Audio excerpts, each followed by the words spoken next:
I wanna wake up in the morning where the orange blossoms grow, and the sun comes peeping in where I've been sleeping, and the songbirds say hello. I love the fresh air and the sunshine. It's good for us, you know. So I'll make my home in Florida where the orange blossoms grow. Hello, I'm Sharon Lamm, and I have lived in Palm Harbor since 1975. I have been a member of the Palm Harbor Historical Society since it began, and of course the Historical Society operates the museum. So we've also been involved with that for many years. The Historical Society began in 1983. The museum's oral history program began with a grant in 2012 to create videos of local residents who live or work in Palm Harbor to tell their stories. And so far they've created around 50 videos. Today I'm interviewing Dick Martin, who is a longtime resident of Palm Harbor as well. And we will be hearing, he has been very involved in the community, especially through the Chamber of Commerce, which I guess is where we met. So we'll get started with Dick, and let's begin at the beginning. Where were you born and where did you grow up? Well, I was born in St. Louis, Missouri. I came down when I was 9 years old, and I grew up in Gulfport, Florida. So I went to Gulfport Elementary, Diston Middle School, Bogosiega, St. Pete College, and everything like that. Where it was down there, it was a totally different world today than it was then. When I got down here, if you wanted to go between St. Petersburg and Bradenton, there was no Skyway. You would take the Beeline Ferry. There were 4 ferries that left out of St. Pete that went to Bradenton, and it was so, on Sundays, my parents would put us on a car. We'd get on the ferry, we'd go across to have lunch in Bradenton, and you come back, and that was how you got there, unless you want to go through Gandy Boulevard or around 580, but wow. There was the ferries were there, and it was so interesting. As a kid, to get on a ferry boat at 9 years of age, that was a lot of fun. Right. So I grew up in Gulfport. We water skied, we fished, everything that you would do down there. We had no money, but we could catch fish, and we would sell them at the fish house on Gulfport Pier. Part of the Aquamaniacs, which was a water skiing group that went between the pier and the Gulfport Casino. And there was a guy, the St. Petersburg fireman by the name of Hal Elgin, who had one of the most magnificent boats I have ever seen then or now. It was a beautiful red inboard, and Hal could take about 10 people at one time water skiing. Very powerful boat. But that was back then. When I got down here, I had an uncle, Uncle Bob, and Uncle Bob had a company called Air Flight Photography, and he was the photographer for the St. Pete Times, and would take pictures for there, but also for people who are doing some kind of project like Countryside or Palm Harbor. Yes. There was no GPS, there was no pictures, so he would fly, and I'll give the picture. You guys can see me on the airplane and that. But what it was is that he had a military camera, and I would sit there with the camera between my legs, and there was a little bubble. I had to keep the wings level with the bubble. I had to keep the altitude the same. We went anywhere between Marco Island, which is down south of Fort Myers, up to Crystal River. And when we went to Crystal River, there was a little restaurant up there that had the best blueberry pie. We never stopped up there without getting the blueberry pie. But we would take pictures of all the different lands when it's being developed. There's projects that I saw from the air that just looked like land.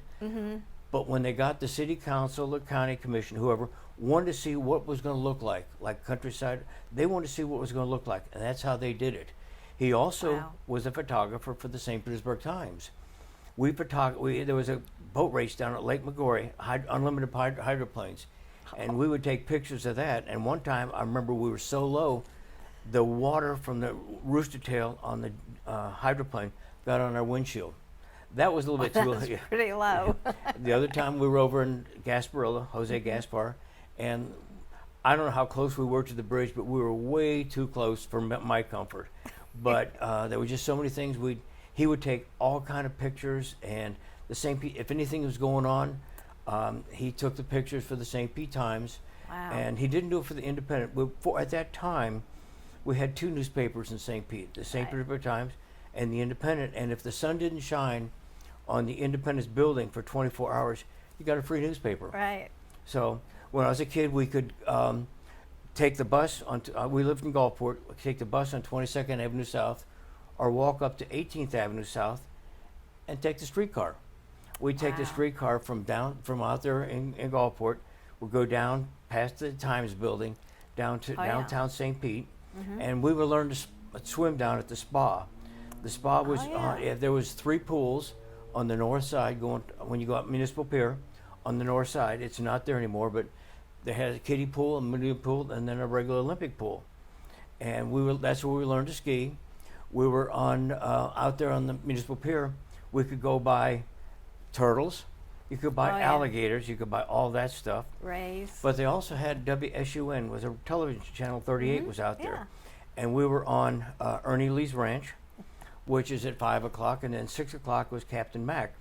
That was Burl McCartney. Ernie Lee finally left WSUN, which stood for Why Stay Up North, is what they said, but okay. Then he went over to Channel 13 and was over there on the morning for years and years and years. And he would always say at the end, "Put the coffee pot on, Jeannie, I'm coming home." But he had a great song that says, "Just Give Me Dixie." And that was a song he sang all the time. Oh. We'd sit in bleachers and watch Roy, all the different things. They had Roy Rogers for Captain Mac and Jungle Jim. And they, Captain Mac, unfortunately, was killed up in Weeki Wachee.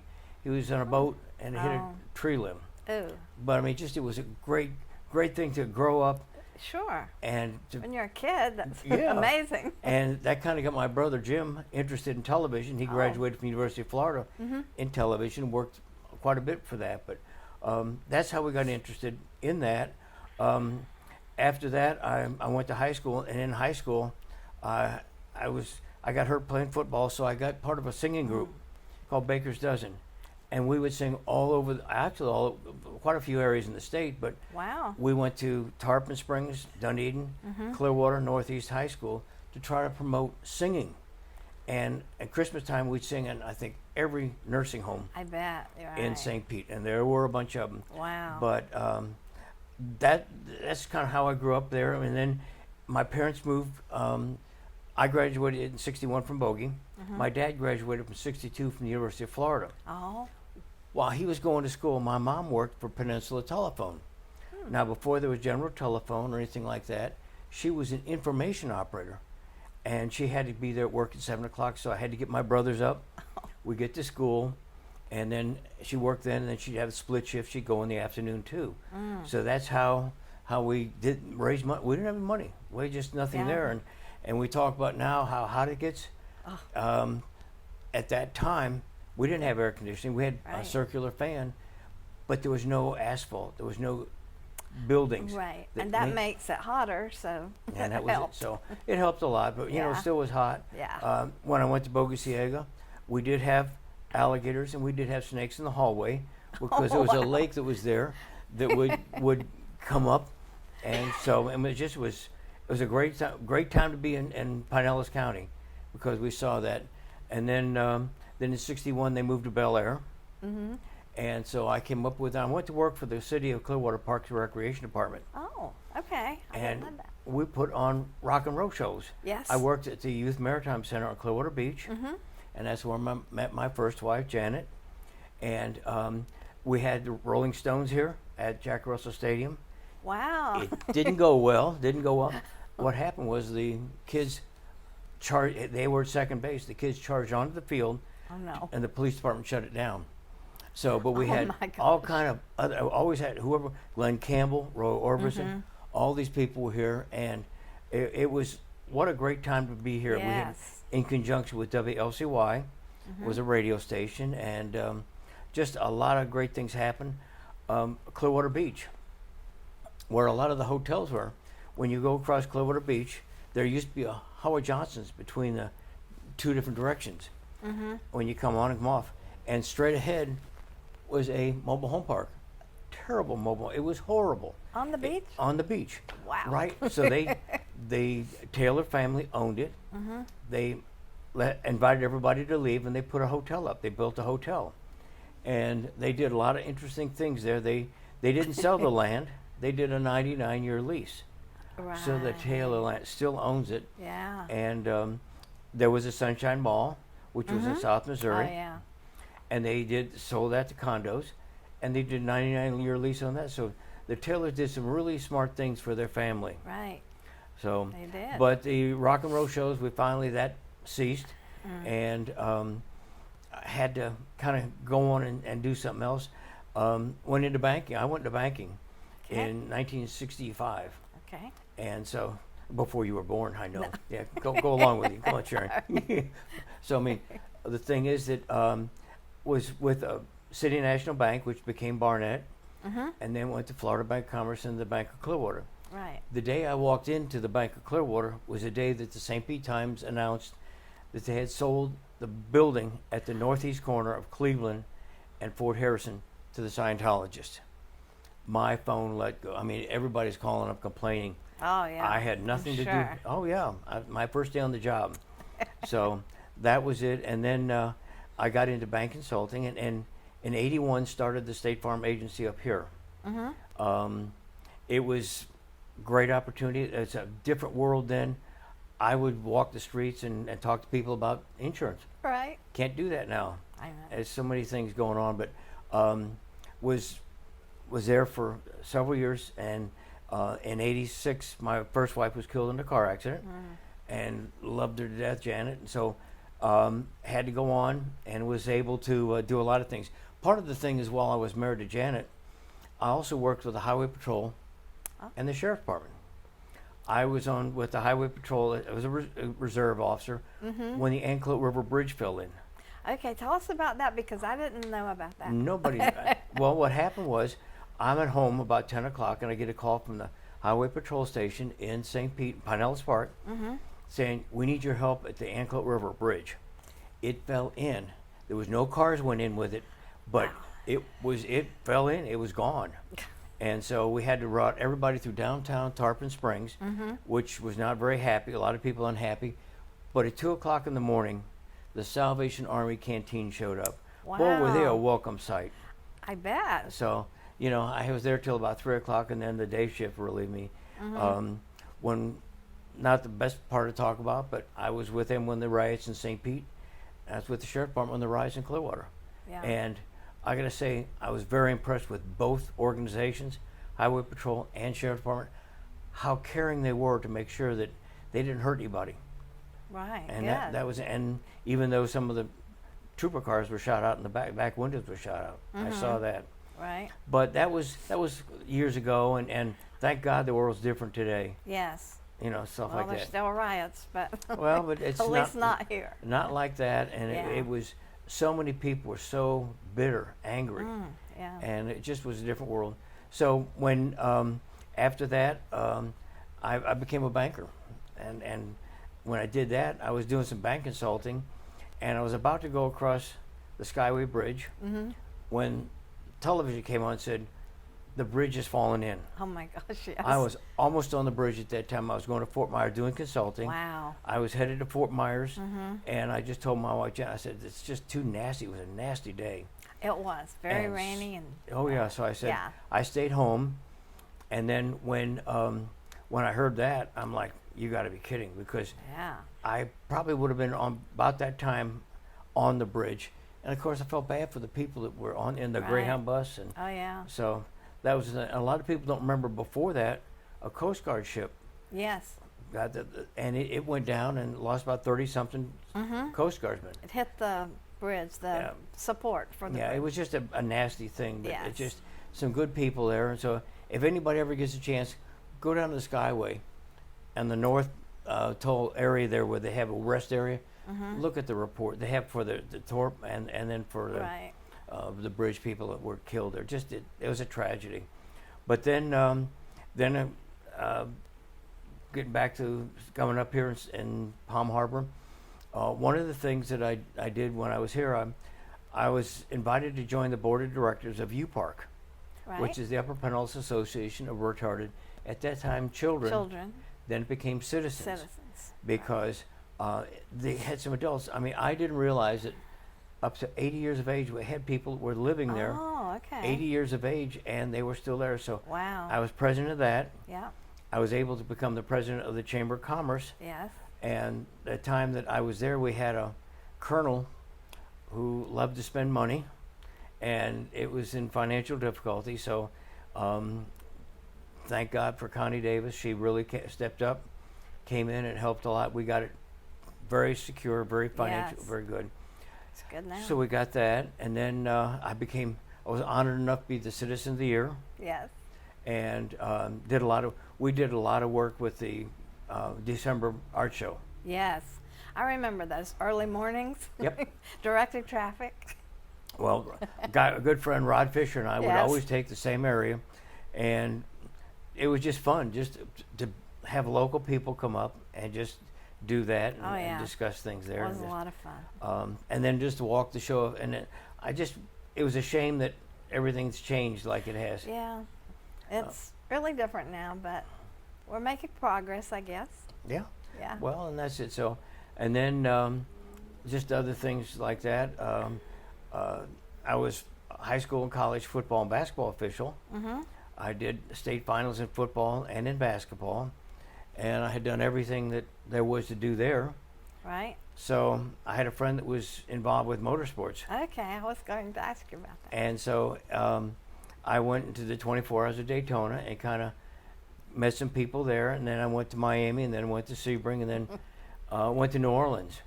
And in New Orleans, I had to it was new to me. I mean, I didn't know the difference between a splitter and a diffuser, and nobody does. If you're involved with car racing, you know. You'll find out. And so I was thrown into the position of having to work one of the main areas there. And so at that time, we were called Camel GT. Camel GT. Camel GT. Yeah. Okay. And so Camel Cigarettes sponsored us, Oh. and the boss smoked. So he came down and he developed lung cancer. Oh. And this is my third year traveling with him. He wasn't able to do it, so they put me there as head of the pit lane, Okay. and did that. I did 19 different racetracks in this country, Wow. and did races in 3 places in Canada, in England, France. Of course, I did the 24 Hours of Le Mans 8 times. Germany, Nürburgring, did in Italy, Portugal, Spain, Wow. That's Czech Republic, Australia, did all over the world. a lot of traveling there. And Pat went with me to a lot of them. Good. Yeah. She was we were in Lisbon, Portugal, and she went rather than go to the track. So what did you exactly do as the pit director? Or what? Yeah, they call me pit control. Yeah. And I tell them it's almost like controlling the Mississippi River and having it flow north. I dealt with all the teams, all the drivers, all the crews, all the photographers. Somebody has to organize it, and that's what I did. I organized it. Okay. And I did it from the 24 Hours of Daytona to 12 Hours of Sebring. I did it for 19 years. Wow. And some of you really remember. I remember the time at Daytona, we had 120 applicants, Wow. 120 entries, and those are people that have dedicated money, time.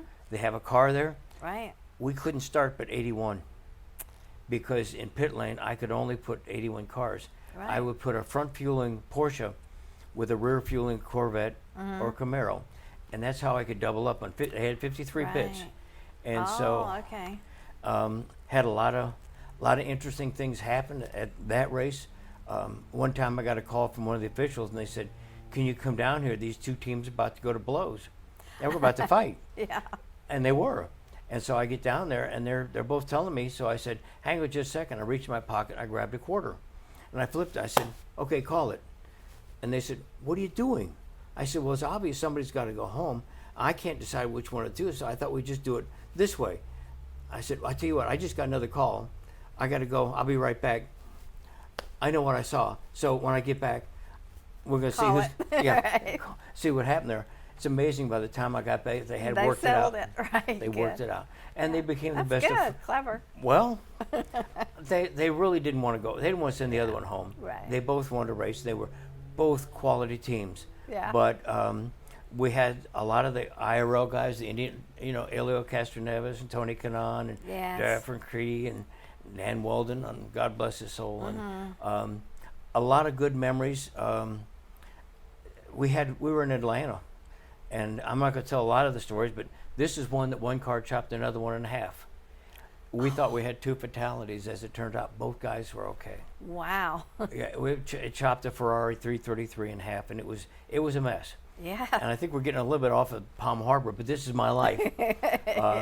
A lot of the races were just world class. If anybody's never been to the 24 Hours of Le Mans, I mean, you have no idea. There's hundreds of thousands of people, and it's a very fast racetrack. I've been around the track many times, but if you go out there and watch these cars, the people that are there, the drivers are there, all of the best in the world. You know, you name the NASCAR. Sure. Most of the NASCAR guys have driven there because they realize what that is, and it's a 24-hour race. There's 3 to 4 drivers per car, but some spectacular racing. I mean, I bet. And the people, it's always, to me, a race is a race, but it's the people. It's what I really enjoyed. Right. The Roger Penske's and all the different the guys were there that raced, the James Weavers that people never heard about. Right. But that's why I went. It was such a great. Good people. Pat worked in timing and scoring. Oh, good. And I had one guy come up to me and say, jokingly said, "I want to bribe you." And I said, "No, you don't want to bribe me. You want to bribe my wife. She works in timing and scoring. You can win the race and never leave pit lane." So we had fun like that. I always was joking, and when I was joking, it was okay. Good people. I mean, I don't think people. I bet. You watch the races and you look at the cars. I look at the people. Right. And that's kind of it. And we've had people. Rod Fisher came over to Daytona. Yeah. And we've had other people who came over and done. I'm in Miami one time setting up the race, and who comes walking down the street but Rod Fisher? I had He tracked you down. No, he was down there. He didn't know I was there. He didn't know. It's just. Oh, that's funny. It was. He knew the team, the group was there, but didn't know I was there. And so, but Palm Harbor has been unbelievable to see the roads going from 2-lane to 6 and 8-lane. Right. Right now, we're anticipating a flyover at Curlew in here in 19, which will happen next year. And so, the flyovers have been a terrible for the people there at that time. Yes, the businesses. The businesses. Yes. A lot of them go out of business. I don't plan to move because right now we do so much electronically. I don't have, but we've had other agents have to move because they couldn't get to them. Exactly. It's a different world, but I think that in the 70s, when the voters turned down 5 times bond issues to get these roads proper like that. Right. And it was a disaster, and unfortunately those people are no longer around to see what's going on now. But it just, we grew up, 1973 we bought a home on the east side of Lake Tarpon, Tarpon Lake Villages. We were the 3rd home in there, and it was to watch the construction and everything like that. My 2 neighbors on each side was when the Tarpon Woods and the Tarpon Lake Village golf course were just starting. Right. Well, we're being crazy like we were. We would go diving for golf balls in the evening time. Well, that was until something went past my leg one time in the water. That was the last time I dove for a golf ball. We don't know, I don't know what it was. Yeah. But probably an alligator. Don't know. It was, but we had a lot. I mean, just so many things. Like down in Gulfport, my dad talked about the story about that we were like 5 or 6 little boys, and there was a culvert, and there was an alligator inside there. Yeah. And if there's 1 or 2, the alligator probably would have charged. But by being so many kids. My dad said, "Look at Daddy, alligators can't back up." Well, they can't, but you also know that they could go forward really quick. That we were taught if you have an alligator chase you, you zigzag because he can't zigzag. Right, I've heard that. And I guess it's true. It's true. And I mean, I never was chased by one, but I was always told that. And so it's just so interesting that I didn't know anything. I mean, we're just a kid. Yeah. And the alligator was in there, and so my dad got a little upset with us for doing that. I'll bet. So, but it was fun. Whereas my dad always wanted to come back in 2050. He said, "I want to come back when it's 2050." to see what the world's like then. Yeah. And I agree with That's him. interesting, yeah. Yeah, I agree with him to see what's our world going to be like in I know. 2050. Can't imagine. You know, So many quick changes now. Well, that's it, you know, and right now we're doing a lot with there's a lot still going on with the electric car Right. and the electric bus or train, tractor and trailer. They're going to be, those things going to happen. It's going to happen quickly, and probably Yeah. put about 2 million truck drivers out of work. You can Right. program one here, send it to Jacksonville, send it to Atlanta. It gets on the interstate, doesn't take a pit stop, doesn't have to stop to eat. Right. It goes as far Just as it straight feels. through. Yeah, Like and a it train. won't speed. It'll keep the speed limit. Right. But is it safe? That's what they're Will determining. it stay on the road? Well, it's yeah. The answer is that's what they're going to determine, and Yeah. right now it's really, you know, I'll be interested to see in 20 years if somebody sees this, what the answer is.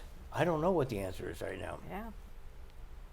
So it just Yeah. it's in Pinellas County. I got telling one of my team members just a minute ago about the Redwood Ranch, and do you know about that? No.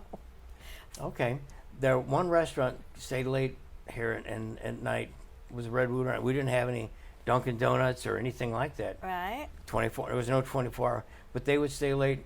And with the highway patrol, the sheriff, that's where you went and got a cup of Oh, coffee late at okay. night. It's right up here, right by the Pelican Car Wash. It's still there. Building's Oh. still there. Yeah. But people didn't know it was called the Redwood Ranch. I'll be darned. I didn't And- know that either. So many things like Before. that. I know. So many little things that happen, little businesses that are gone, all kinds of things. Well, it's like Rod Fisher and I, we go down when I open my business, we go down to Perkins, or to Kissing Cousins Yes. at Curlew and 19. That was one of my favorites too. Yeah, and so it's gone, and it's now CVS, and Right. but life goes on. Life's going to Yeah, change. it's all changed. So it's interesting. I'm so glad I live down here because Yes. I mean so many things. I traveled up north a couple weeks ago and I saw a light bug. I hadn't seen those in years. All right. They can't live in Florida. It's too hot. Right. But it's like in the 70s we had a problem with the Mediterranean fruit fly. You remember that? Barely. Yeah. What it was is that it was a fruit fly was destroying the fruit, Yes. and so they would Oh fly yeah. airplanes. A lot of the groves closed then. Is And that, they did Yeah. all of Pinellas County. They had low-flying airplanes that put the spray down. Yeah. And I if do you- remember that. If you get your car, you better go out and wash it off right away because it ruined the paint, and that was quite a problem Yeah. for everybody that didn't do that. You have to get the paint off the stuff off the car right away. But 1960 Hurricane Donna. Oh, okay. Okay, I think of these as different things that Right. come. That's good. It went through Bradenton, went up the east side of Tampa Bay, Mm-hmm. and took all the water out of Bogosiega Bay. It was gone. It was Right. gone. Then it came back, and I remember we're a block off of Bogosiega Bay, and when the water came up, we didn't have, nobody had flood insurance. I'm not even sure we had fire insurance. I'm not sure what we right. had. Back then. No, but the water came up, and it was in the grass, and so the next day I had to go out with a hose and water it down, or the salt water would have killed the grass. Right. And there's just so many things like that. It was things that people don't think about. Right. But that Don't was, realize. Yeah. yeah, that was, everybody says we've never been hit by, yeah, we have, Oh yeah. but they weren't here at that time, you know. So. Right. But it was just regrets. I can't think of any. You know, it's just, Good. life is meant to be lived. Yes. And that's what people need to do. And just when they come down here from up north, enjoy today and go to the beach. Right. Enjoy this area. Yeah. People wait all year to come here for a week for their vacation. Well, I tell them God lives down the street. He's a neighbor of mine, and he's one of my neighbors. So come down and Right. see him. Right now I'm so surprised at how many out-of-state cars are here. Yes. If you go to a traffic light, there's at least one or two tags from out of state. Right. And There's so, a lot. yeah, They're still coming this way. and that's just what's going on. I mean, Yeah. it's going to happen when we get hit by a hurricane. They're going to say, "I got to get out of here." Right. I worked as a state farm agent. I worked Hurricane Andrew, Mm-hmm. Hurricane Charlie, Hurricane Katrina, Right. and people don't appreciate it. If they're not ready for a hurricane, it's going to come someday, and you better be ready. So I hope hopefully the people are prepared for it, because Right. it's gonna be here, and Someday we've been lucky yeah, for many years. It's not a matter of if, it's a matter of when. And the people that aren't ready it'll be determined. So, and that's just a matter of planning. Yeah. But I deal a lot with that, of telling people Sure. this is what's going to For happen. your business. Yeah. So I'm trying to think, is anything else that you? Let's go back a little bit. You mentioned Pat, and I think there's a story there about how you and Pat met, and Well, her husband unfortunately passed away too. Well, so. I was a high school basketball and football referee. He was the head basketball coach at Clearwater High School. Yes. And when I was a banker, he'd come in the bank every Friday afternoon and say, "Dick, my man, where are you working tonight?" "Well, I'm at Chamberlain, I'm at Hillsborough, I'm at Northeast St. Pete." And we worked the 3 counties. All the officials worked the 3 counties. So he said, "Would you scout them for me?" The joke therein is that he never scouted anybody. They had to scout it. He never, that was a joke. That was his joke to me. Right. So I said, "Jack, you don't scout anybody. Why am I going to scout for you?" But what happened was, in 1987, Jack had a 1-inch. He was 6'5", and he had a 1-inch tear in his aorta. Okay. And at 3 o'clock in the morning, quit breathing. Wow. Was to say, Janet, my wife, died in '86, just less The than year before. Yeah. just before that. And so I set up a scholarship at Clearwater High School in her name, and Jack and Pat had me sit with them for the first, at the senior presentation. I sat with them and presented them the money. And so what happened after Jack died, his assistant coach kept telling Pat, "Move your insurance to Dick." Would call me and say, "You got to get the insurance for Pat." Yeah. And I tried to avoid it because I had one beautiful blonde, and Pat was a very beautiful blonde. Yes, and she was. I mean, I didn't date any blondes because I had one. She died. Yeah. So then we went to dinner one time down on Gulf to Bay, and there was a trifold there, and she read it, and she turned around so I could read it. And I thought, she's thinking of somebody other than herself. And that doesn't happen a lot. Right. She thought of somebody else. Yes. So we started dating, and her deal with me was she wanted to make sure she could live with me in a log cabin. So we traveled to Colorado, and the first night out, we stayed in a log cabin because that was the only thing available. And we dated that was good. for a year. Yeah. And then, so she goes in now to the kids. She was teaching 7th grade reading Okay. at Oak Grove Middle School down on Belcher Road. And she tells the kids, she said, "When you come back, Mrs. Wilson," which she was known then, Right. "will no longer be here. There'll be Mrs. Martin teaching you." And they said, "Why? What's going on? Are you okay?" Yeah. She said, "Yes, I'm getting married." With that, a little boy in the front row fell out of the chair on the floor and said, "You can't. I wanted to marry you." Oh. So Pat said to him, "You didn't ask me." So with that, we got married, and That's wonderful. Yeah. yeah, and it was just had such great things. One of the things that happened in '86, there was a guy became a real good friend, Bud Paxson from Home Shopping.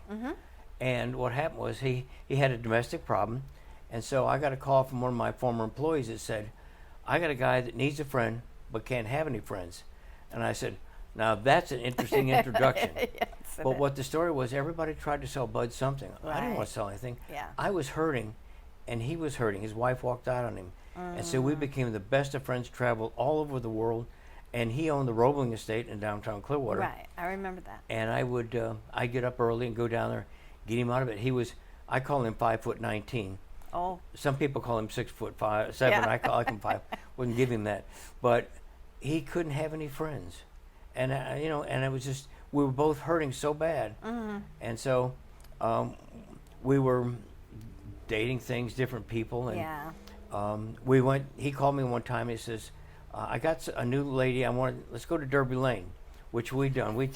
Yeah. He wanted to date somebody different every time we did something. We had bad parties. That's Bud and Dick. Oh, bad. Okay. He had a 107-foot vessel that we'd take differently. I said, "I'm not going to play your game. You got thousands of ladies down there at Home Shopping. Right. And I don't have that." So, but we just joked about that. So he had met this young lady, and he wanted to take her. We went to Derby Lane, had dinner. So we get there, and he handed her some money. I have no idea how much he handed her. And he said, why don't you go up and bet? So she goes up there and bets the first race and comes back and wins and hands it back to him. Bud says, well, go do it again. She goes up there and wins the second race. Hands the money back to Bud. Right. And we're like, you don't win 2 in a row. She went to the third race and the fourth race and the fifth. She won 10 in a row. We're like, wow. Wait a minute. Yeah, no. That can't be happening. Not at Derby Lane, you know. So what I was impressed with, she handed every penny back to Bud. Mm-hmm. She didn't keep a penny.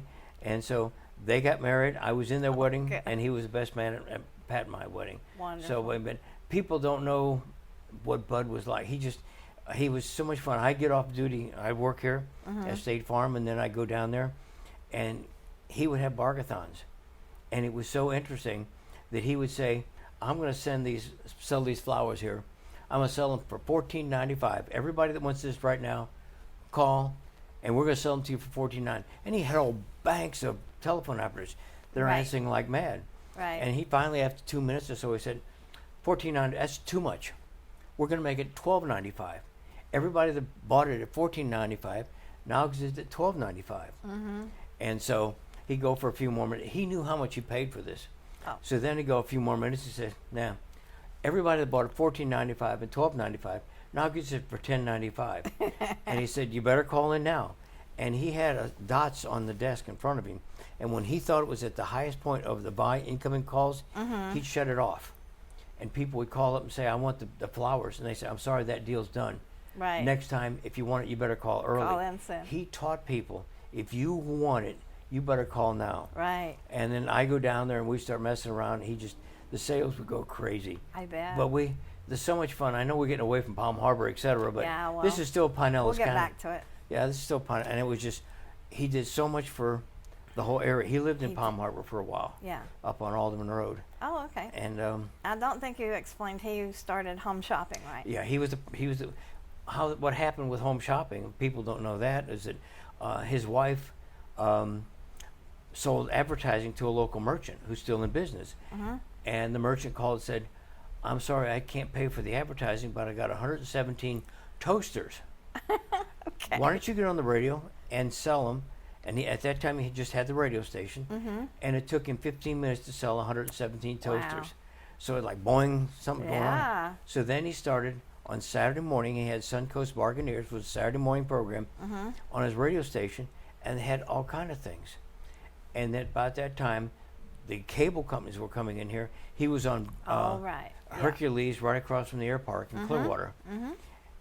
And so that's where it was, and he was able to sell all kind of stuff. They then moved out to US 19. Right. And that's where I first met Bud, was out there at one out there, and then they built a huge operation there. Right. He loved to schlep. That's what he called it. Right. But that's still part of Pinellas County and the history. Is. Doc Webb. We didn't. It's St. Pete, and the thing is, as a kid, we would go down to Webb City. Webb City was on 9th Street. St. Pete is easy to get around. If you think about Central Avenue runs east and west, all avenues run east and west. Mm-hmm. All streets run north and south. Right. And so people can't, is it a street or an avenue? Which way is it? You just have, So it was on 9th Street between 2nd and 3rd Avenue South. Okay. We bought all of our Christmas presents there. We would go down and get a haircut for $0.25. Your gasoline was about the same price, and that includes tax. Wow. The clothes were just very cheap. You could get an ice cream cone with 2 scoops of ice cream in the same cone, and it was stuff like that. But on the second floor, they had mermaids. Have you ever heard about this? I've heard about it. I never, of course. What it was a bunch of plastic ladies in there. Yeah. And there was a person around the side that was on the microphone. So you never told the person you're taking there. They say, see right here. You go around and say, hey, say hi to Sharon for me. And so you go around the side, and this lady would say, Sharon, where have you been? We've been looking for you. And they have no clue how they got that. And people loved it. It was on the second floor, and they had a dancing chicken. There Heard was of that. Yeah, it was inside of a thing there. Uh-huh. You put some money in there. The corn would come down, or whatever the food was. He'd come dancing out, pick up the corn, and dance back. Yeah. And it was, I think, 4 floors tall. Wow. It was one of the first things. Doc Webb was his name. Whether he was a pharmacist, I'm not sure he ever was a doctor, but everybody called him Doc. Yeah. I met him once, but it was the first superstore in St. Petersburg. Right. Now another thing down in St. Pete, that's where I grew up. They had a thing called Wolfie's. Wolfie's was a restaurant at Central and 34th Street. Yeah. And after every football game, when I was in high school, we would go down there and get the Mambo Extravaganza. What in the world is it? That probably had 15 to 20 scoops of ice cream. Oh, It wow. was a huge bowl. You had to have 4 or 5, 6 Yeah. people to do it. And it was phenomenal because everybody, we all went there. But they had all kind of Jewish pickles and sauerkraut and all. Yeah. That was it. It was at Central Avenue and 34th Street was the first shopping center. It was called Central Plaza. And it was the first shopping center in St. Pete, actually, like Yeah, that. it would be. Yeah. That was before Tyrone or anything like that. So, Wow. but first time I saw US 19 in St. Pete, we were down on 22nd Avenue South. My dad said that's going to be a major road one day. No. It was sand, sugar sand.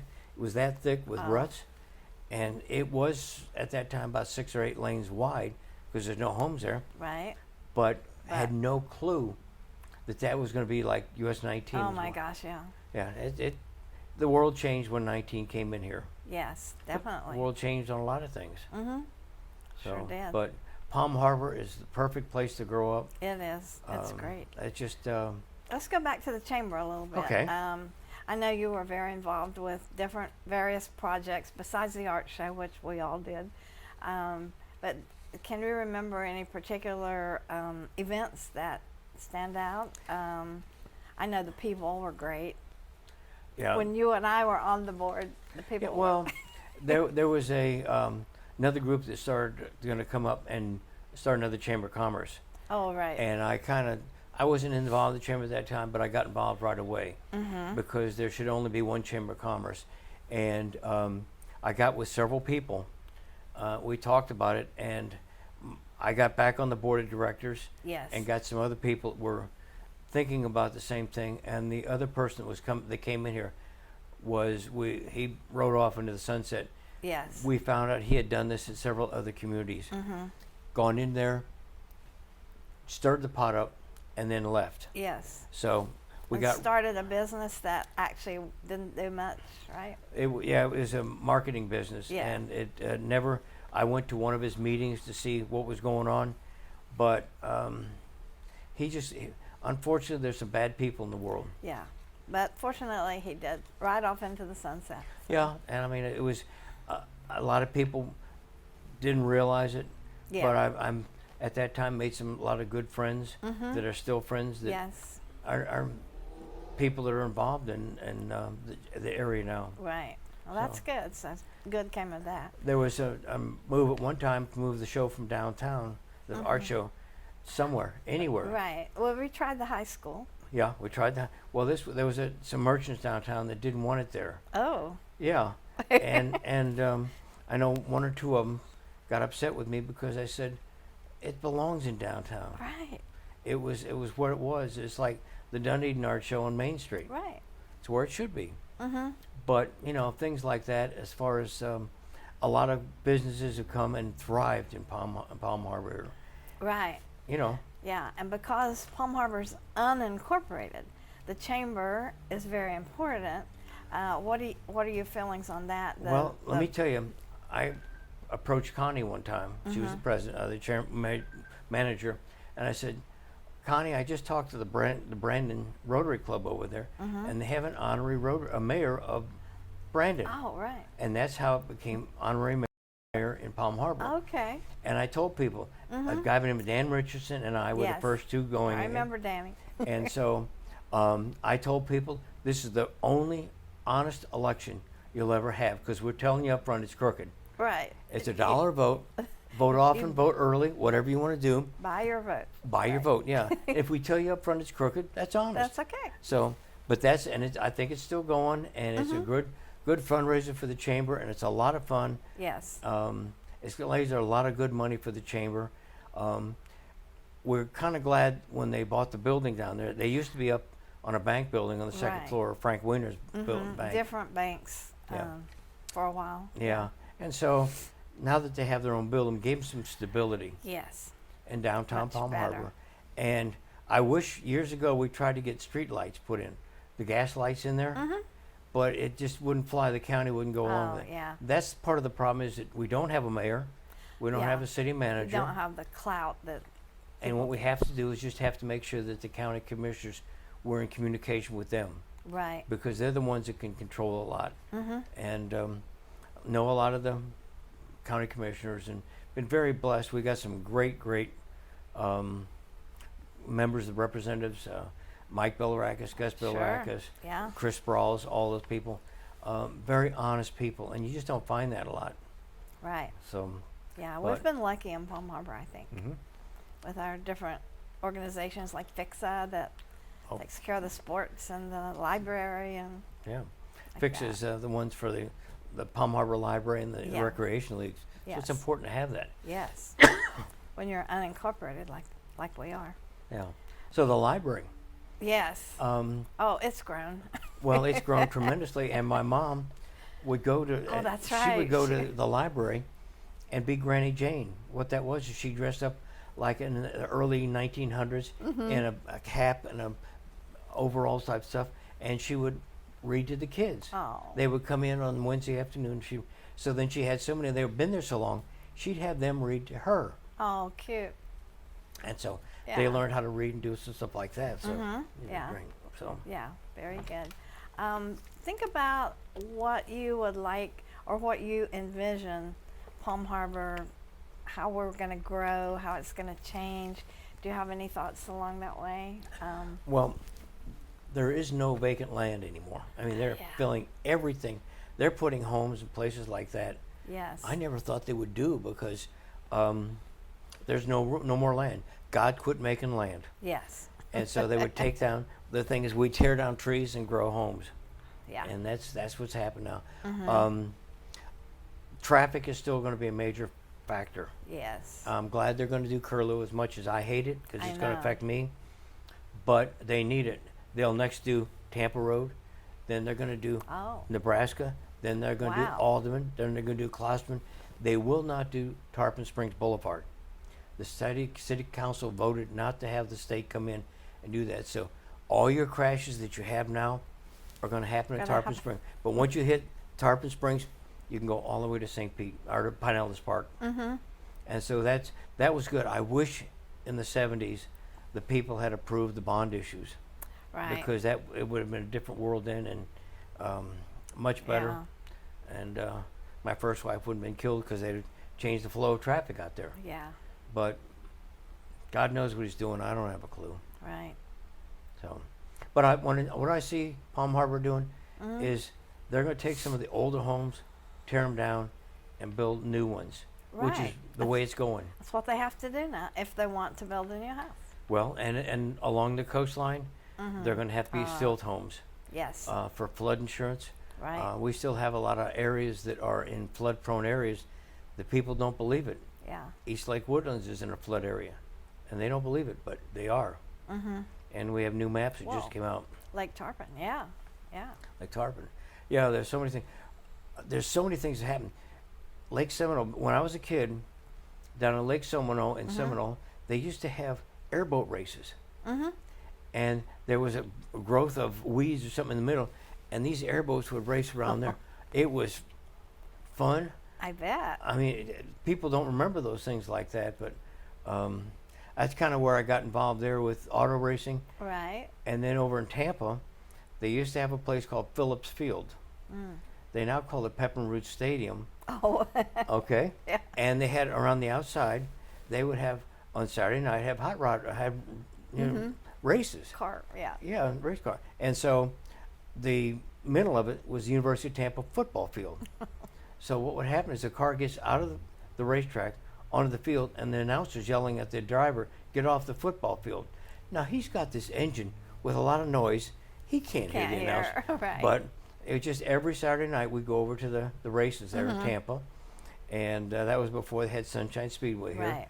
and that was the first thing there. So, been so many things happen. I mean, the drag strip out there now, it's Right. progress. I say progress is going to happen, and it's good. It's got to. But I see Palm Harbor continuing to thrive. I think what's going to happen is some of the homes that weren't of the quality before are going to be upgraded because people are still Right. moving down here, Yes. and they're selling their home wherever they're coming from and got the money and going to upgrade the property and everything like that. I'm so proud of our fire department Yes. and the sheriff department. Right. Our fire department here is second to none. And I agree. Ever since They're super. when we were on the east side of Lake Tarpon, the home 2 doors down from us caught fire. Oh. We didn't have a fire department, and he had propane tanks inside of his garage. Oh my gosh. So the neighbor, we were here. There's a neighbor here, and this is the house that burned, and they were watering down the side of the house so that it didn't catch fire too, and it totally destroyed. But that's when they first started doing it, and the OCP Ozona, Crystal Beach, Palm Harbor Right. Fire Department was formed. Volunteer Right. fire department. Yep. And then we had so many great chiefs, and Scott right now is Yes. Scott Sanford's a great one. We had Jim Angle before that. Yes. And, goes all like Tom, I forget his last name, but good people that really cared about the community. Right. And I'm glad to see they've got the coverage now. And so very professional people. Right. The sheriff department's done well. Mhm.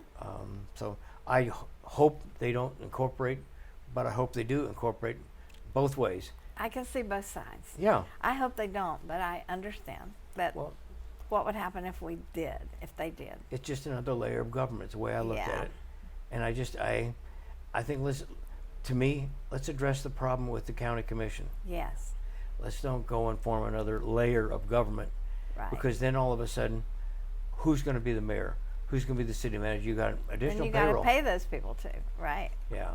Yeah. And so it's just a matter of making sure that the government works for us. Mhm. And so that's kind of what we got going there. But, Right. You know, We got good people now. So. very good people, and very, very professional. And our sheriff right now is unbelievable. Yes. And his deputies, they're improved tremendously the caliber of deputies since I was with the sheriff department or the Hollywood Patrol. They really have, because it's amazing at that time some of the things that we had. They're good people, but not to the education that they've got now. Right. But the training world's and- changed. Yeah. The world's oh, yeah. changed, Right. and they have to be more of a politician, I think, as a deputy yes. or a trooper probably. or something like that. So, Yeah. but other than that, I mean, just it's a lot of good future. Mhm. I don't know. I've never met anybody that retired from Palm Harbor and went up north. That's true. Never met anybody that way. So maybe I'll meet somebody someday, but Maybe. I doubt it. Right. I mean, as I say, God lives down the street. He's a neighbor of mine, so. So and- stay here. Yeah, Yeah. but that's it. And I think that the people that haven't been here for this period of time can't appreciate what all All the changes. Yeah. Don Valks, the Charlie Joneses, all these Right. people did. Way back then, they had the vision of the chamber and Yeah, everything. Yeah. the chamber and the growth. They wanted the business to grow. I mean, just there were some good people here that cared. Yes. Oh yeah. That really have, God bless them all, every one of them, because they started something, and it's still going on, Right. and we're perpetuating it, and hope it goes on beyond us. I agree. That's God's plan, is to keep the species. Someday it's gonna be. My wife Pat said, when it's her time, and she was ready to go when it's Yeah. her time. So Yeah. God bless her. So, Yes. but I thank you, and I thank the Historical Society here. I don't think people really appreciate what's here. I agree. I don't think they know about it. You're right. I think we need to publicize it a little more or something, get people in. But they are starting more events here, so Well, that's important, because that's when people notice it. Yes. The building's been here, yeah. but you drive by it and It's just at the intersection of Curlew and Belcher. Maybe see the sign and think someday I should go in there. Well, they don't realize it exactly with the people we've got here now. Right. Wow. Yeah. These people care about Palm Harbor. Yes, they do. And I mean, anybody that's never been to Pop Sampson Park, anybody that's ever been to Anderson Park, Right. all these places, they can't appreciate what we've got here. Pop Sampson was a good guy too. Oh, yes. Anybody that doesn't know Pop, he owned a trucking company down on Alternate 19 and did a lot of stuff, a lot of work for downtown Palm Harbor. And that's what we call them, Pop Sampson. Right. So, but a lot of good people been here. A lot of people have gone on. Come and gone. Yep. But there's going to be more people coming. Right. So, but other than that, I got... Okay, well, thank you so much, Dick. It's really good to catch up with everything and hear a little more of your story. And guess that's it. Take care. And I'll make my home in Florida, where the orange blossoms grow and grow. So